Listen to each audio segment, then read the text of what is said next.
नमस्कार, वीडीवी न्यूज के इस बुलेटिन में आपके साथ मैं हूं स्वाति। शहर से जुड़ी खबरों को देखेंगे विस्तार से, लेकिन सबसे पहले एक नजर डालते हैं हेडलाइंस पर। हिस्ट्री शीटर शमीम कबाड़ी के भाई सलीम खान के घर चला प्रशासन का बुलडोजर। नक्शा स्वीकृति के विरुद्ध किए गए अवैध निर्माण को किया जमींदोज, बनी हंगामे की स्थिति।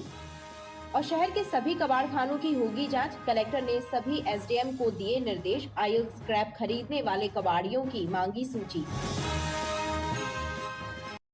शहर के सभी कबाड़खानों की अब सघन जांच होगी। कलेक्टर दीपक कुमार सक्सेना ने सभी एसडीएम को जांच के निर्देश दिए।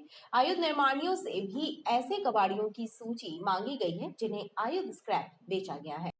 खजरीखेड़िया बाईपास के निकट एक कबाड़खाने में हुए भयंकर विस्फोट को लेकर जिला प्रशासन हरकत में आ गया है। कलेक्टर दीपक कुमार सक्सेना ने सभी एसडीएम को निर्देश दिया है कि अपने अपने क्षेत्रों में कबाड़खानों की सघन जांच कराएं ताकि घटना की पुनरावृत्ति ना हो।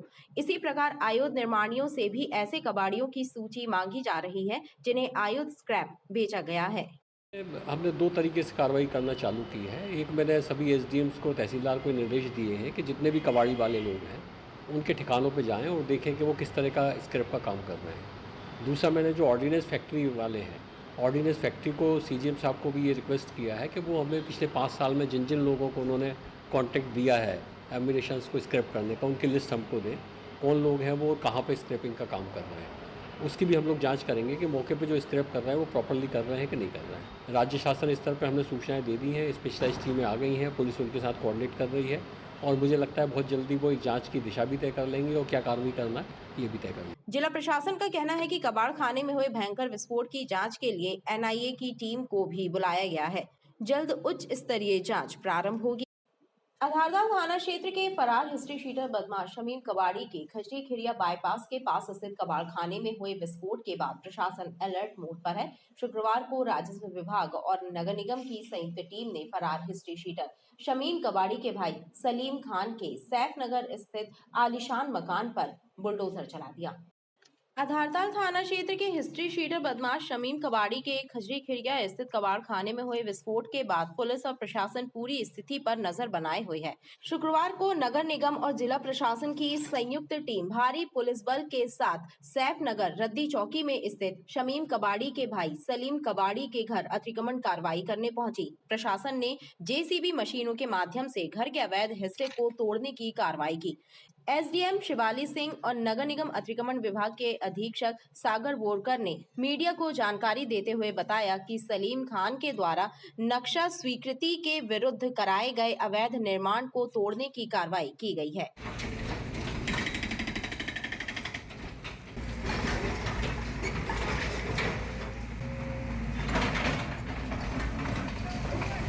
जैसा कि आप लोग देख रहे हैं, ये कार्रवाई जो है नगर निगम के द्वारा जो सैंक्शन लेआउट मैप होता है उसके एज पर कंस्ट्रक्शन अगर नहीं हुआ है तो केवल उतने हिस्से को हटाया जा रहा है। यहाँ पे लॉ एंड ऑर्डर को कंट्रोल करने के लिए मैं, मेरे तहसीलदार साहब और पुलिस की पूरी टीम है।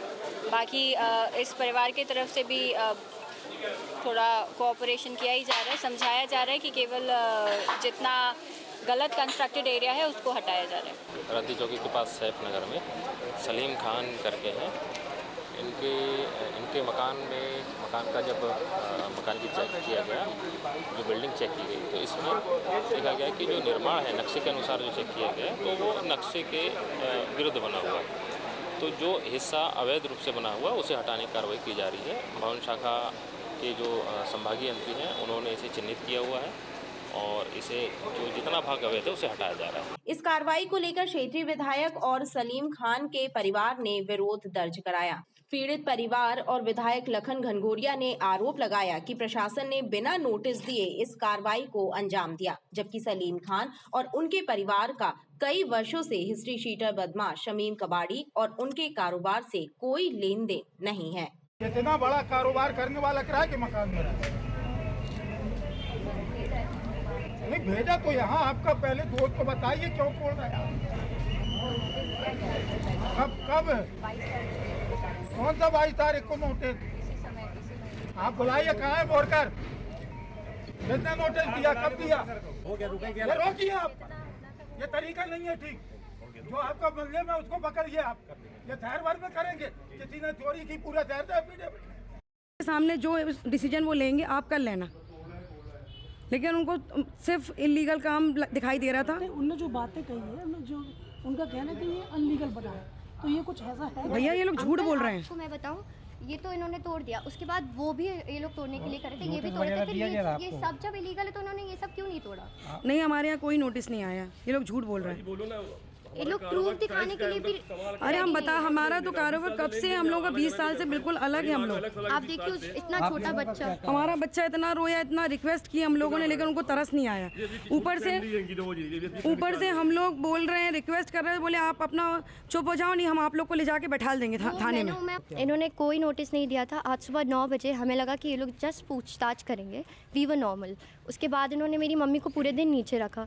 बहुत सारे पुलिस वाले हैं, वो लोग बाहर से गए, उन्होंने मम्मी से बात की। मेरी मम्मी सुबह से भूखी है, वो बीपी पेशेंट है। उसके बाद उनके पैर में भी प्रॉब्लम, उनको हार्ट में भी प्रॉब्लम है। किसी ने किसी के इमोशंस की वैल्यू नहीं की, ऊपर से हमारे साथ बदतमीज़ी की। उन्होंने कुछ नहीं खाया, वो पूरे दिन से भूखी थी। उसके बाद हम इन लोग बोलने लगे कि हमें आपका घर तोड़ना है। बस वो लोग यही बोलते रहे कि हमें घर तोड़ना है, घर तोड़ना है। ये नहीं पता है क्यों तोड़ना है। हमने बोला नोटिस दिखाई, तो वो लोग बोले नोटिस आ रहा है, आ रहा है। हमने बोले प्रूफ दिखाइए, आपका पोस्टमैन आया होगा 23 को, आपके पास कुछ तो होगा, कोई तो सबूत होगा कि आप लोग आए थे।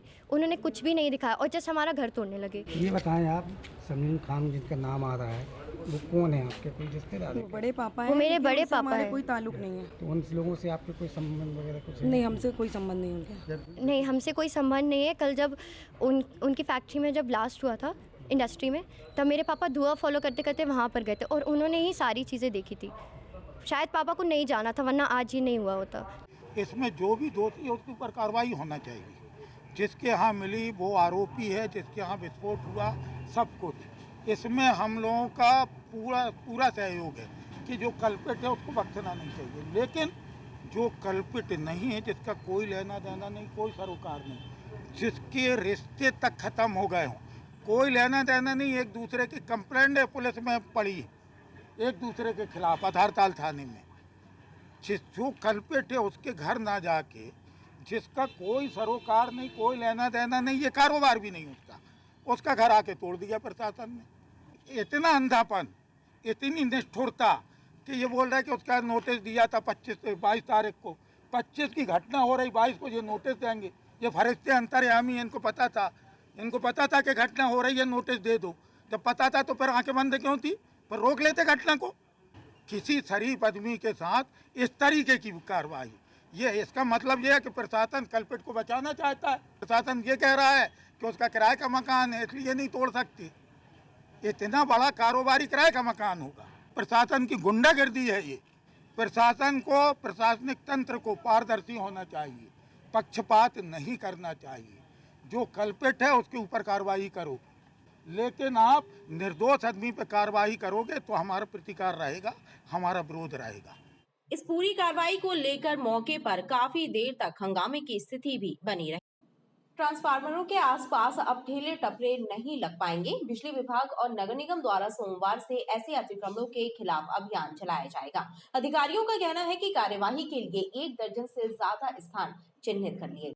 बिजली विभाग और नगर निगम ने मिलकर एक प्लान तैयार किया है, जिसके तहत अब अभियान चलाकर ट्रांसफार्मर के आसपास से अतिक्रमण हटाए जाएंगे। अभियान के जरिए कोशिश की जाएगी कि ट्रांसफार्मरों ठेले टपरे ना लग पाए। अधिकारियों की माने तो ऐसे स्थानों को पहले ही चिन्हित कर लिया गया है, जिन पर कार्यवाही होना है। ट्रांसफार्मर के नीचे जो डिस्ट्रीब्यूशन बॉक्स होता है उसके आसपास लोग कब्जा करके और वहाँ दुकानें लगा लेते हैं। उसके सबसे बड़ा खतरा जनमानस को है, बिकॉज अगर कहीं पर भी स्पार्क होता है, स्पेशली जो समर सीज़न में, तो वहाँ पर एकदम आग लगने का खतरा होता है। तो हम लोगों ने नगर निगम के साथ कोऑर्डिनेट करके एक ड्राइव चला रहे हैं, जो कि मंडे से चलेगी। और वो जितने भी ऐसे एनक्रोचमेंट्स होंगे जो कि ट्रांसफार्मर के जस्ट नीचे या अनसेफ डिस्टेंस पे होंगे, तो उनको अलग करेंगे। हाँ, कई स्पॉट्स पे चिन्हित किए गए हैं और एक आध दो जगह ऐसी अनफॉर्चुनेट इंसिडेंट्स हुए भी, पर लकीली वहाँ पर कोई भी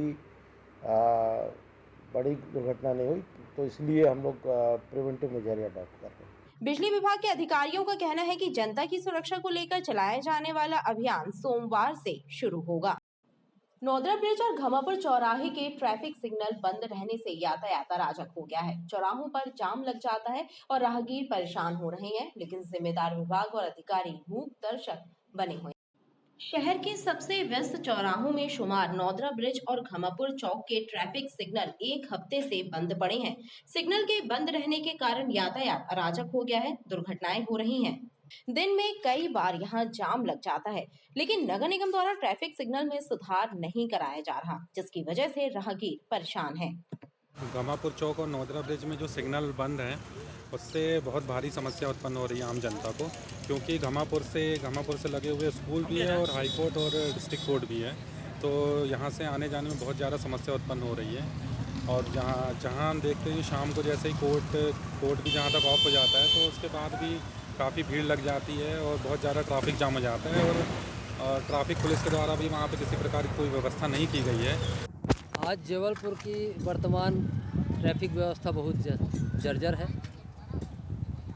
लगातार जो सिग्नल है बंद है, नौदरा ब्रिज के बंद रहता है, घमापुर चौराहे का बंद रहता है, और ज़्यादा ट्रैफिक होने के कारण हम लोगों को बहुत असुविधा होती है। लगातार एक आधा घंटे मतलब जाम लग जाता है, और घमापुर में तो बेतहासा भीड़ होने के कारण एक तो रास्ता नहीं है चौड़ा, और सिग्नल बंद होने के कारण हम लोगों को आधे घंटे इंतज़ार करना पड़ता है। कई बार तो हम लोग 4 व्हीलर जब निकालते हैं तो वाहन इतना हीट हो जाता है कि पानी ख़त्म हो जाता है उसमें। फ्लाईओवर की बहुत आवश्यकता है। यहाँ से घमापुर जो चौराहा है वहाँ ज़्यादा आवश्यकता है, वहाँ से रद्दी चौकी तक के लिए, ताकि हम लोग हाई कोर्ट जल्दी से जल्दी पहुँच पाएँ। ट्रैफिक सिग्नल बंद रहने के कारण शहर के मुख्य चौराहे की दुर्दशा चर्चा का विषय बनी हुई है। इंडियन मेडिकल एसोसिएशन हॉल में थैलेसीमिया जागरण समिति के सहयोग से थैलेसीमिया पीड़ित बच्चों के लिए स्वास्थ्य शिविर का आयोजन किया। थैलेसीमिया की बीमारी से पीड़ित बच्चों के लिए इंडियन मेडिकल एसोसिएशन हॉल में HLA कैंप का आयोजन हुआ। इस कैंप के माध्यम से चिकित्सा विशेषज्ञों की टीम ने पीड़ित बच्चों के स्वास्थ्य का परीक्षण किया। शिविर का उद्देश्य थैलेसीमिया बीमारी से पीड़ित रोगियों का बोन मैरो ट्रांसप्लांट करने के लिए स्वास्थ्य परीक्षण और उन्हें उचित परामर्श प्रदान करना था। शिविर का आयोजन थैलेसीमिया जन जागरण समिति के सहयोग से किया गया था। आज 26 अप्रैल 2024 को IMA हॉल में HLA कैंप रखा गया है, जिसके माध्यम से थैलेसीमिया वाले बच्चों का बोन मैरो ट्रांसप्लांट किया जाएगा। HLA मतलब इनका एक टेस्ट किया जाता है जिससे ये पता चलता है कि किसका बोन मैरो इनसे मैच करेगा, और उसके बाद इनकी बोन मैरो ट्रांसप्लांट आसानी से किया जा सकता है। आज हमारे बीच प्रसिद्ध डॉक्टर सुनील भट्ट सर, जो कि बेंगलोर नारायणा हॉस्पिटल से आए हुए हैं, वो अपनी कुशल सेवा यहाँ पर दे रहे हैं। थैलेसीमिया एक ऐसी बीमारी है जो माता पिता से बच्चों में आती है। जब 2 माइनर की आपस में शादी होती है तब बच्चे मेजर पैदा होते हैं। इसीलिए समाज में हम बार बार जागरूकता फैलाते हैं कि कोई भी माइनर व्यक्ति आपस में शादी ना करें। शादी से पहले अपना टेस्ट अवश्य करवाएं, HbA2 टेस्ट करवाएं, जिससे पता चलता है कि आप थैलेसीमिया माइनर हैं कि नॉर्मल हैं। यहाँ पर अभी लगभग 50 बच्चे हमारे पास आए हुए हैं जो OPD और HLA के लिए आए हुए हैं। शिविर का बड़ी संख्या में बच्चों ने लाभ उठाया और स्वास्थ्य परीक्षण कराया। गोरखपुर के ईसाई मोहल्ले में खाद्य विभाग और पुलिस की संयुक्त टीम ने एक घर में छापा मारकर बड़ी मात्रा में घरेलू गैस सिलेंडर बरामद किए हैं। पुलिस को यहां से बड़े और छोटे दोनों तरह के सिलेंडर रखे मिले, जिन्हें जब्त करने की कार्रवाई की। गोरखपुर थाना क्षेत्र ईसाई मोहल्ले में देर रात पुलिस और खाद्य विभाग की संयुक्त टीम ने एक घर में छापा मारा। यहां अवैध रूप से घरेलू गैस सिलेंडरों का भंडारण मिला। पुलिस ने यहां से विभिन्न गैस कंपनियों के भरे हुए घरेलू गैस सिलेंडरों के साथ ही छोटे गैस सिलेंडर बरामद किए, जिन्हें जब्त किया गया है। पुलिस ने जानकारी दी कि मौके पर इलेक्ट्रॉनिक तौल काटा और गैस रीफिलिंग के लिए उपयोग में लाए जाने वाले उपकरण भी जब्त किए गए। प्रारंभिक जांच में यह बात सामने आई है कि मकान मालिक अनूप कन्नौजिया अपने मकान में गैस सिलेंडर से अवैध गैस रीफिलिंग का काम करता था। कल दिनांक को रात 10 बजे थाना गोरखपुर एवं खाद्य आपूर्ति विभाग के द्वारा संयुक्त रेड कार्रवाई की गई, जिसमें ईसाई मोहल्ला के निवासी अनूप कन्नौजिया के घर में 23 बड़े सिलेंडर घरेलू उपयोग वाले और 53 छोटे सिलेंडर मिले, जिनको खाद्य विभाग द्वारा जब्त किया गया है और जिनके द्वारा प्रतिवेदन प्रस्तुत किए जाने पर अग्रिम वैधानिक कार्रवाई की जाएगी। पुलिस ने मौके से 50 से ज्यादा सिलेंडरों को जब्त किया है और मामले की जांच की जा रही है। शहर के दादा वीरेंद्रपुरी वार्ड के कई इलाकों में साफ सफाई व्यवस्था चौपट है। नालियां गंदगी से बजबजा रही हैं, जिससे रहवासी न सिर्फ परेशान हैं, बल्कि इन इलाकों में संक्रामक रोगों का खतरा भी बढ़ गया है। गढ़ा के दादा वीरेंद्रपुरी वार्ड के कई क्षेत्रों में साफ सफाई व्यवस्था चौपट हो गई है। ऐसे में इन इलाकों में रहने वाले नागरिक परेशान हैं। नालियां गंदगी से बजबजा रही हैं, जिससे संक्रामक रोगों का खतरा भी बढ़ गया है। स्थानीय लोगों का कहना है कि 2 वार्डों की सीमा होने के कारण यहाँ साफ सफाई को लेकर ज्यादा ध्यान नहीं दिया जाता। कई महीनों से नालियां साफ नहीं की गई, जिससे लोगों को गंदगी और बदबू का सामना करना पड़ रहा है। कभी कभी तो वैसा ही चलता रहता है। अभी ये नालियाँ बजा रही हैं। हाँ, नालियाँ बजाती हैं। साफ सफाई का साफ सफाई के नाम पे यहाँ पे कोई वो नहीं है, कोई ध्यान नहीं देता। ना। वार्ड पार्षद से शिकायत करने के बाद क्या होगा? शिकायत क्या करने के बाद नहीं आते, जीतने के बाद तो घर पे। ये कौन सा वार्ड लगता है दोनों? उस तरफ रानी दुर्गावती है, वीरेंद्रपुरी में खड़े हैं। रोड के उस साइड कितने दिनों में सफाई नहीं होती? किस तरह? नहीं, सफाइयाँ तो मान के चलो अभी वैसे नहीं होती। ये वीरेंद्रपुरी वार्ड है, यहाँ पे सफाई होती है पर नियमित नहीं होती है। कभी होती है कभी नहीं होती है। नालों में बहुत ज़्यादा कचड़े मलबा जमे हुए हैं। और ये नालियाँ सूखी डली हुई हैं, क्या साफ सफाई वगैरह नहीं होती? अभी कुछ दिन पहले हुई थी, फिर बहुत जल्दी हो जाता है। मतलब नियमित नहीं है। नियम से अगर होने लगे तो फिर ऐसी गंदगी नहीं होती। स्थानीय जनता ने नगर निगम के स्वास्थ्य विभाग और जनप्रतिनिधियों को भी साफ सफाई न होने की जानकारी दी है, लेकिन अब तक उनकी समस्या का समाधान नहीं हुआ है।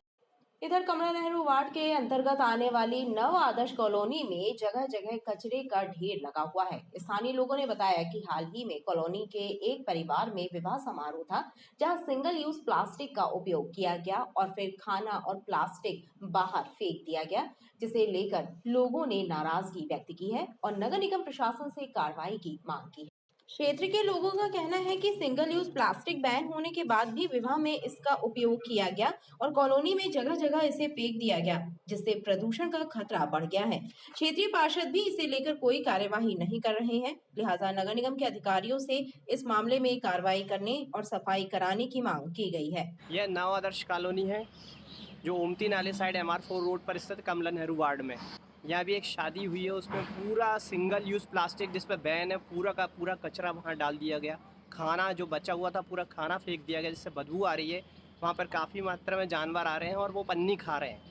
इस तरीके से सॉलिड वेस्ट अधिनियम का भी उल्लंघन किया गया और प्लास्टिक वेस्ट अधिनियम का भी उल्लंघन किया गया।